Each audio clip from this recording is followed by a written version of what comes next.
দুতরফা দাখিলা পদ্ধতিতে debit credit নির্ণয়ের একটি গুরুত্বপূর্ণ নিয়ম হচ্ছে, যা আসে তা সবসময় ডেবিট হয় এবং যা চলে যায় তা সবসময় ক্রেডিট হয়।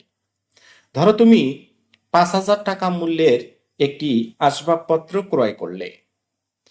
এই আসবাবপত্র ক্রয়ের ফলে তোমার কাছে আসবাবপত্র চলে আসবে এবং এই আসবাবপত্র ক্রয়ের ফলে তোমার কাছ থেকে নগদ টাকা চলে যাবে।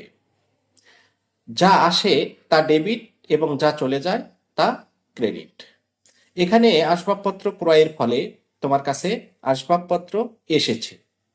এইখানে যেহেতু আসবাবপত্র এসেছে, সুতরাং আসবাবপত্র হিসাব ডেবিট হবে এবং এই আসবাবপত্র নগদে ক্রয় করার ফলে তোমার কাছ থেকে নগদ টাকা চলে গিয়েছে। নিয়ম হচ্ছে, যা আসে তা ডেবিট এবং যা চলে যায় তা ক্রেডিট। যেহেতু এই আসবাবপত্র ক্রয়ের ফলে তোমার কাছ থেকে নগদ টাকা চলে গিয়েছে, সুতরাং নগদান হিসাব ক্রেডিট হবে। নিয়মটি অবশ্যই মনে রাখবে, যা আসে তা সবসময় ডেবিট এবং যা চলে যায় তা সবসময় ক্রেডিট।